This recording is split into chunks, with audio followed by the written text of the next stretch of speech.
ส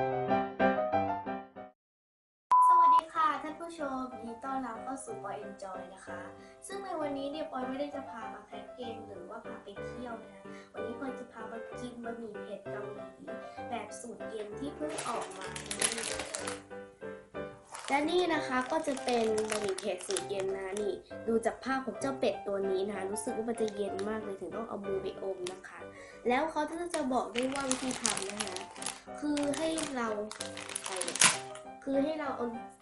เอาเส้นเนี่ยไปลวกให้มันนิ่มนะคะแล้วก็แล้วก็ล้างน้ำเย็นนะคะเย็นจัดเลยนะคะแล้วก็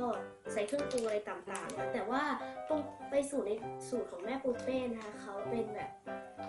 ยังไงอะเขาไปคลุกน้ำแข็งเลยก็จะไปคลุกน้ำแข็งนะโอเคลวกน้ำร้อนให้เส้นนิ่มแล้วจากนั้นก็ใส่น้ำแข็งนะคะแล้วอีกสักพักนึงน่าจะใส่เครื่องปรุงได้แล้วนะคะตอนนี้เราก็คลุกน้ำแข็งอีกสักรอบอีกสักพักนึงนะคะโอเคเดี๋ยวเรามาดูกันนะคะตอนที่ใส่เครื่องปรุงแล้วนะคะโอเคตอนนี้นะคะเราก็จะหลังจากที่เราเอาน้ำแข็งออกเราก็จะใส่เครื่องปรุงนี่เลยซอสเด็ดของเรานะอุ้ยทำไมมันเยอะขนาดนี้โอเคค่ะเดี๋ยวเราจะใส่หมดเลยนะโอ้ไม่รู้ว่ายิ่งเย็นเนี่ยน่าจะยิ่งเผ็ดขึ้นนะฮะโอเคแล้วอีกอันนึงก็คือสาหร่ายใช่ไหมตัดก่อนหรือว่าเม็ดถั่วตัดเดี๋ยวนะนี่คือเม็ดพริกเปล่าอ่ะใช่ไหมน่าเป็นที่ใช่นะคะน่าจะเป็นพวกงาโอเคเราสาหร่ายไม่ยอมลงมาเลยชีไว้ไม่เลยไม่รู้ว่าวันนี้เรากินหมดที่แล้วเรากินไม่หมดนะคะเราก็เลยต้องให้ขอคนในบ้านช่วยกินนะคะซึ่งคิดว่าเป็นสิ่งที่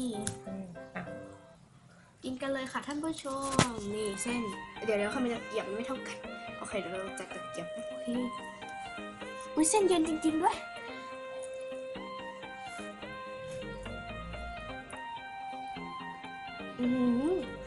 เส้นเย็นมากเผ็ดไหมเผ็ดด้วยค่ะ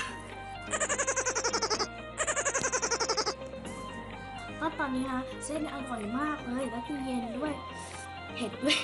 เฮ้ยเผ็ดเหมือนเดิมมายิ่งเย็นน่าจะยิ่งเผ็ดนะคะโอเคสำหรับวันนี้นะคะปอยก็ต้องขอตัวลาไปก่อนนะคะอย่าลืมกดไลค์กดแชร์กด subscribe ให้กับปอย enjoy ด้วยนะคะสำหรับวันนี้ไปแล้วนะจ๊ะบ๊ายบายเจอกันใหม่คลิปหน้าจ้า